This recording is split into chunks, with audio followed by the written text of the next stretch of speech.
Hello everyone, today I will make a StarCraft video after a long absence, and the video will be about the MLG Winter Championship, which is 32 players, single elimination bracket, and at least according to Wikipedia it is being played best of 5 until semi-final, and then the grand final is played best of 7. The map pool is Neoplanet S, Whirlwind, Aquilon Wastes, Cloud Kingdom, Daybreak, Newkirk City and Star Station. Now, to be very honest, I'm not... let me have a look here quickly. I'm not that familiar with Newkirk City and Neoplanet S. I have never played on Neoplanet S, and Newkirk City I've played like maybe 2 or 3 games or something when I tried Heart of the Swarm, so yeah, I don't know that much, but I think other than that it should be okay. And this video here will be about the first half of the round 1 games, which is played, I believe, European time, Friday late evening, night, like the night Friday to Saturday, so basically Friday afternoon to late evening for the Americans. And here I have prepared a image. These are the matches. It's always like pairings of 2, of course. So on the left side you see the names of the players, and then on the right side you see the current line on those players. Minus 1100 means you have to bet 1100 to win 100, and plus 721 means you have to bet 100 to win 721. Just to explain like how this odds system works. I'm not sure whether everyone is familiar with American odds. If you have any trouble with American odds, you can also just Google American odds, and I'm sure you will be able to find an explanation. Then next to the odds is the implied probability that these odds represent. That means at minus 1100, innovation has to win at least 91.67% of the time in order to make a bet or at this line plus or break even expectation. So yes, if he wins more often than this, a bet on this line would be a good bet, so to say. And conversely, on Huck you need a 12.18%.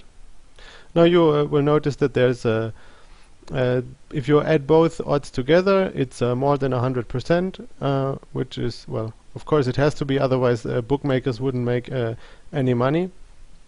And like the difference between the 100% and the 103.85, that's it's called juice or vigorish. There's many names for that. Yeah, so basically you have to beat you have to be better than the bookmaker by like a little under 2% or something like that in order to make a profit.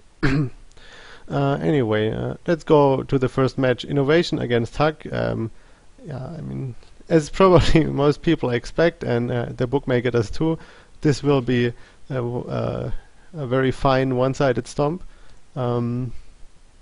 If we subtract the added percentage that comes from the vigorish, then Huck only has a little over 10% chance to win this game, according to the bookmaker, which I think is not too far off. I have checked his recent statistics. Sorry, this is not Huck, this is Huck. While he did somehow manage to sneak through the up and down matches here with a 3-2 score, he then went 1-2, 0-2, 0-2 in code S and code A. And I believe that the recent Wings of Liberty results are like fairly okay thing to use for Heart of the Swarm.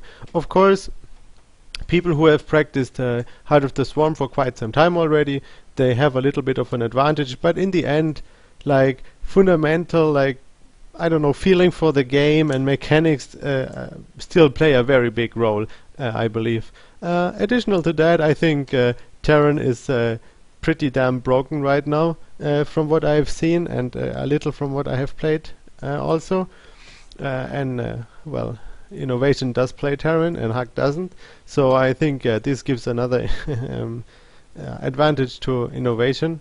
But then now you might think, yeah, well, let's bet on Innovation, go. But well, the odds are really bad, and well, even if he is very obviously like a gigantic favorite, there's still things like jet lag or illnesses and things like that well, that simply can happen, and those are like factors that we simply like don't know about, whether they will happen, how much they will affect him, and so on.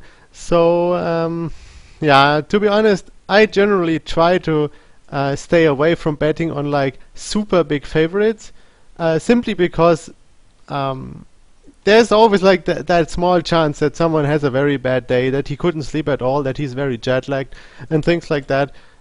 So yeah, obviously he's a big favorite. I personally wouldn't bet on him though, just because the odds are simply too bad. I mean, you have to win really like that often. Now you might ask, well, let's bet on Huck then. I think it's definitely better to bet on Huck here, even if he is obviously a very big underdog. But I mean, we don't have to win this bet very often. If we win our bet 13% of the time, we would already be making a plus long term. And yes, I actually think it's not a bad idea to bet on Huck here.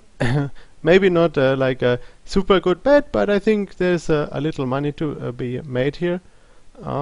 But definitely, I think you're not making a big mistake by passing on this bet, because yes, like we are just basically hoping that like Innovation has like a heart attack while playing or something like that.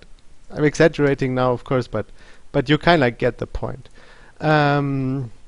So yeah, if you want to bet, just bet on Huck and hope like something weird happens. Yeah, I think that's the best bet you have here. Let's go back here. Next match is Sen against Vibe. ZVZ, we really don't need to look. We really don't need to look at the Heart of the Swarm or anything. Yeah, Sen needs to win 80% to make it plus EV. Vibe 23.8. To be honest, I'm not too familiar with the recent results, but the line, I don't know, seems pretty reasonable. Sen is a good player. I don't know how he has been doing recently, actually. I will have a look here quickly. Sen, I honestly don't remember his last, oh, that's a long time ago for esport measures. He somehow managed to lose to the Muslim 03.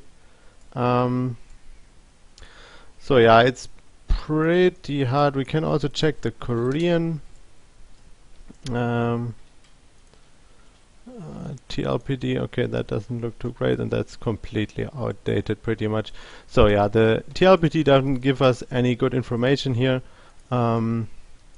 Honestly, I would personally just pass on this bet. I think, like, while Vibe certainly has a shot at winning here, I don't know how much Heart of the Swarm he has practiced. Yes, like, it's there, but it's all like pretty unclear in my opinion. The line doesn't seem far off, that's for sure. I mean, if Sen was like at minus 180 here or something, I would immediately bet on Sen, or if the line on Vibe, like if Vibe had like, I don't know, plus 500 or something like that. But like this, I don't know. Yes, Sen is the better player. I think he has pretty good control. ZVZ hasn't really changed in Heart of the Swarm. You go circling, few baneling, sometimes some circling baneling aggression into mutas. Well, that's how it was in Wings of Liberty for a pretty big part. Maybe there was a bit more like Roach Infestor play in Wings of Liberty, which they kind of removed now, even if they didn't want to. Like, they wanted to actually make muta play like less appealing in ZVZ, but like, I guess that didn't work so well. And yeah, it's all like laying muta in CVC, and I think that's something Sen should be quite good at. And yeah, but again, odds are pretty bad on Sen, so and weird stuff can happen. So I would just pass on that bet. Next, Leno against BabyKnight. I'm gonna have a look at what Leno has done lately. Leno, I mean, he's a bit of a weird player. Like, he sometimes does some like absurd cheese that should not work, but somehow it sometimes like it ends up working. Leno, okay, this is not all too updated. I guess the up and down matches are missing here. Anyway, I guess he has done like decentish. Yeah, he lost in code S. Then they had some decent code A results, and I think Heart of the Swarm did make PVZ a bit better for Protoss. But the thing is, there's like some quiet. Let me pull over this window here. We have like some rather like weirdish map. I think the Neoplanet S is not that good for Protoss because there's a very big. Let me check whether I have everything correct. Okay, there's a pretty. Sorry that I'm all over the place here. Where can I see a bigger version? Ah, yeah, okay. Anyway, there's a pretty big like open area to like take a third base. I think that's a bit of a problem for Protoss on this map. And then we have. Huh? Ah, no. And then then we have that thing, the Star Station, which has like an absurdly open third base, and I think that's also quite bad for Protoss, to be honest. But generally, Protoss did get a bit of a buff. First of all, Immortal All-Ins are even stronger because Protoss got the Mothership Core. Zerg didn't really get anything new against Immortal All-Ins, in my opinion. Maybe you can do like some cute stuff with like the early burrow and like try to burrow Banelings, but nah, I think that's pretty like gambly. And the Mothership Core like actually helps the Immortal All-In like a lot, as we could see in parting against Stefano at IEM. Like, Stefano scouted the Robo when it was like the moment it was finishing, and like he still like, I don't know, I mean, maybe he didn't have a very good day, but like he just like died, like, I don't know how you say that in English, like pitifully, I guess. Yeah, it was pitiful. Like, he just died to the Immortal push. It wasn't close, let's say it like that. And then Zerg got like some nice mid-game opportunities. You can build like Swarmhost Corruptor, which is quite strong. Even when Protoss already has some Colossus, you can snipe the Colossus and the Observers with your Corruptors, and then there's not much to deal with the Swarmhost. Well, they don't even see them, to be precise. And then late game, Protoss got a very big buff with like the Void Ray stuff. I don't know exactly anymore how that Void Ray mechanic works, but I know it's pretty good. And it does like and then everything dies basically. As we could see, I think it was Yongwa against Reddit. Stuff just died.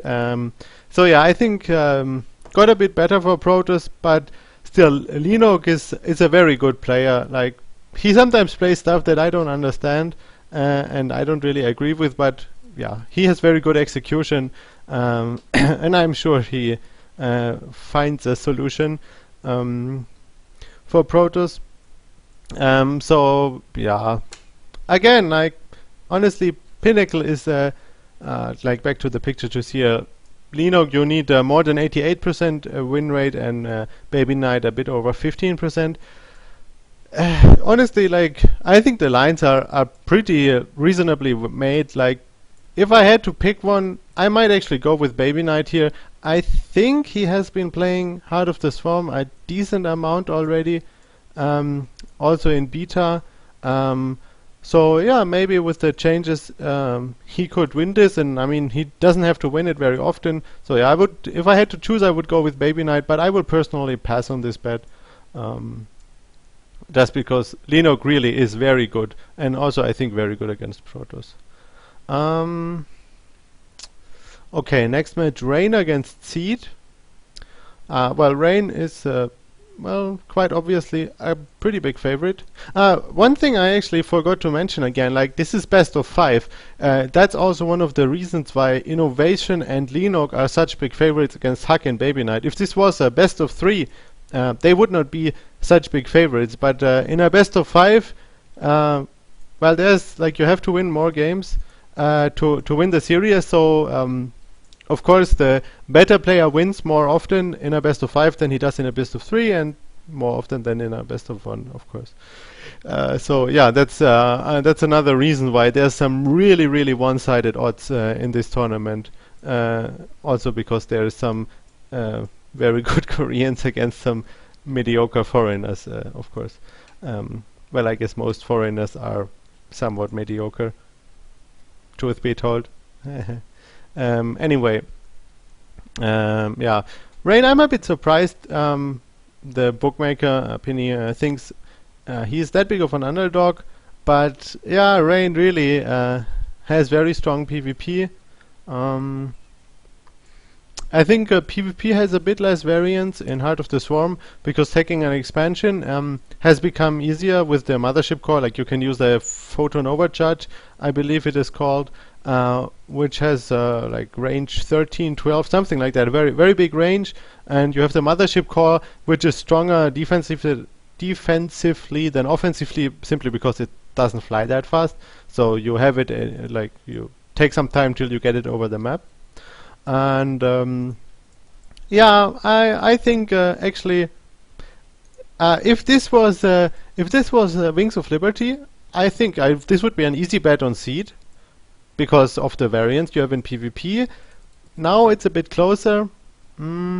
Here I think I just don't know well enough like how each of them plays in Heart of the Swarm, and because Heart of the Swarm took out some of the variance in PvP and made like more mid and late game play possible, or so I have heard. I mean, at IEM it wasn't like that, like still one base shenanigans were seen. But yes, I would say I would still tend towards betting on seed here, but unless the odds get a bit better on seed, I will personally not bet yet. I will just wait and see whether other people bet and move the odds around.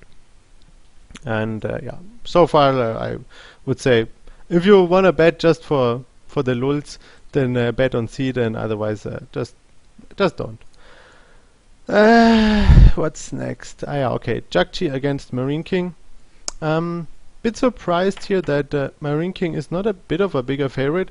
I honestly haven't seen anything from Jakji in quite some time, and yes, I don't know. MarineKing has always been a very good player. Sometimes he had his downs, but overall I would say I would definitely rate him above Jakji. So here, yeah, I would say this is a pretty clear bet actually on MarineKing. I would say he has at least like 55, maybe even 60% to win here against Jakji, and maybe I'm missing something here, and actually I should look up Jakji, so I'm not making a fool out of myself here. Jakji. Let's see, he has played his last official games in November. But maybe Liquipedia could also be outdated. We can also use the search function. You see I use a lot of Team Liquid, and that's actually kind of a... Oh. So results. Jakji won 3-2 against DRG. Okay. Well, not bad, I guess. Yeah. Anyway, I would say I think this is still a pretty clear bet on MarineKing. Like, I wouldn't bet super much on it, but I think you can definitely bet a bit on MarineKing here, because I really think MarineKing is a bit more than like a 51 to 49% favorite. Yeah. Honestly, I don't really know how TVT is being played now. Just like from like the base skill, I would say MarineKing is a bit more than just a tiny bit better player than Jakji, basically. That's the entire reason why I would bet on MarineKing here. Next we have Red against Sappi. Looking on my other screen, I just noticed that the odds already changed on this game. It is now the odds on Red are now better, minus 161 on Red and 137 on Sappi. I'm surprised by that. I think Red really played pretty well at IEM. He got 4-1 in his group. He won the ZVZ there was at least one ZVZ in his group which he won 2-0. I think it was against X-Lord. At minus 188, he needs 65%. I'm not sure whether I would have bet there, but right now it's already at minus 161. I created this image. Oops, I'm sorry, I failed. Here. Anyway, minus 188 was the line at the time I created this image, which was like 15 minutes ago. The line has already moved now. And I think at minus 161, I would actually bet on red here. I think he's a bigger favorite than that against Sappi. He has had very good results at IEM, so he will have a nice boost in confidence. Of course, Sappi won the CSL thing with his team, but yeah, I don't know whether that has that much importance. We can quickly check what else Sappi has done lately. I'm sure he beat some kind of American player to qualify for this MLG event, but how big of a... oh, well, yeah, okay. But this is a bit some time ago. Well, he got stomped by some Koreans and by Goswa. Well, that doesn't look that great. Well, he had 2-3 against parting with... okay, this is all fairly outdated. So not worth that much. Anyway, like my mixture of intuition and I don't know how you want to call it, but anyway, I think red is like at least like a 65 or a bit more favorite against Sappi, and at minus 161 he only needs 61.7% win rate to make it a good bet. So yeah, I would say bet on red here. Definitely don't bet on Sappi. Last match we have, let me check whether the odds have already changed for that one also. Yeah, they have. The last match, excuse me, the last match, Flash against Bly. Obviously, everyone and also the bookmaker thinks this will be a one-sided affair, a la Innovation against Huck, and I would say, I pretty much agree. The odds on Flash have gotten even worse. They are at minus 1,300 by now, so you need almost 93% win rate on Flash for it to be good to bet on him. And as I said with Innovation and Huck, yeah, the most likely scenario is that Flash stomps him like 3-1, 3-0 or something like that. Yeah, but weird stuff can sometimes happen, so that's why I'm personally staying away from like those ultra big favorites. I remember QXC all killing IM in GSTL, for example. That was also something like that. Like that FXO was like an immense underdog. Sometimes that leads to like the big favorite underestimating the underdog, or just whatever, having a bad day. I mean, everyone can have a bad day, you know. So yeah, if you want to bet here, you could, and you don't want to bet on something like Bly plus 809. You could also take like one of the handicaps. For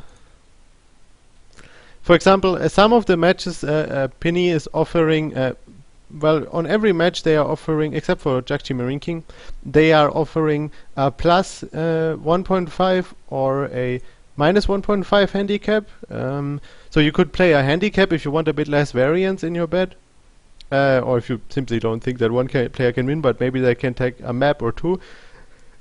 And on some matches, which are Flash Bly, Leno, BabyKnight, and Huck Innovation, they are even offering a 2.5 handicap. So if you think that Bly can take one map, which the bookmaker thinks it's about 50-50 that Bly takes one map, you could just, for example, bet on the plus 1.5 here. And I think that's a bet I actually kinda like. I think Bly has at least like a, I don't know, like 55-60% chance to win like one map, like, so he doesn't lose, like, let's say like that, to not lose 0-3. Yeah, because there's still quite some variance. Maybe like Flash tries like some funky cheese and it fails and he gets counter all-in or something like that. You never know, or the other way around, and some kind of all-in works. So yeah, as I said, like I would advise not to bet on Flash here. But yeah, then again, like when you bet on Bly, it's like a very big long shot. But yes, I would rather bet on Bly here and just hope for the best. Maybe Flash has a heart attack, or like his hand stops working because he played for too many years, and or you just take like one of the handicaps maybe. Yeah. Oh yeah, there is no more bets here. Now, to be honest, I just wanted to make sure that I didn't miss anything here, because I think I actually give me a moment. I actually missed one bet. Sorry about that. This that's the last game of Friday. It's parting against State. I don't have the image for it now, so I will I just talk about it like this. Parting is minus 1,400, which is an implied win percent of 93.33, and State is plus 820, which equals 10.87. Yeah, what can I say? I mean, Parting is a huge favorite here for sure. He had a pretty good showing at the IEM World Championship. He only lost 2-3 against Yoda, which is, considering Terran is pretty good right now. It's a very good performance. Sorry, a bit confused here. Yeah, I'm not sure. I mean, State is like don't take offense, State, if you're watching this, but like he's like the prototype of the random American to me. So yeah, obviously he doesn't have a very big chance to win this match. Yeah, I don't know. I mean, again, this is one of those matches where you hope that basically Parting doesn't sleep for 70 hours or something, and that he then like falls asleep while they are playing, and then I guess State has a chance to win. Yeah, I don't bet on those kind of matches because I just can't really quantify those kind of things, and so I'll just stay away, to be honest. But yeah, if you wanna gamble, take whatever you feel like. Okay, this is it for now. I don't know when, but probably like tomorrow or maybe even later, I will make another video about the second half of the matches, beginning with CJ Hero against MC, and then all the way to Polt against Creator. Some pretty one-sided stuff there also. I just didn't want to pack everything in one video right now, so please check my YouTube channel again, like tomorrow, or just subscribe. Subscribing is even better, then you can watch possible other videos that I make in the future also. Quick, also I made a video series for the Heart of the Swarm campaign, which I also uploaded on my YouTube channel. It's like not like super professional. My videos are unprofessional anyway, but I just made like a little walkthrough. The first 13 missions of the Heart of the Swarm campaign. The rest of the missions I will make today or tomorrow, I guess. I mean, the campaign is very nicely made, but admittedly it's a little bit easy. I think it's quite a bit easier than Wings of Liberty. But in case anyone like just feels like watching me play the campaign and ranting a bit, or needs like some kind of input to finish the mission, or like to get a certain achievement, you can watch those videos. Maybe you find it useful. I doubt it, but well, you never know. And yeah, please subscribe to my channel if you like my videos. You can also subscribe if you don't like them, of course. And you can follow me on Twitter. Actually, my Twitter is still at ATN Darkforce, but I think I will change that soon because I'm not in alternate anymore. I was just too lazy to change that for now, and I don't really know what to change it to because, well, Dark Force is probably taken. And yeah, I guess that's it. I hope I will be making videos a bit more regularly soon, but I've told you that many times and probably it's not gonna happen. But, well, one can always hope, and yeah, I hope you like this analysis, guessing game, or whatever you want to call it. Goodbye. Where's my hand? Here. Sure.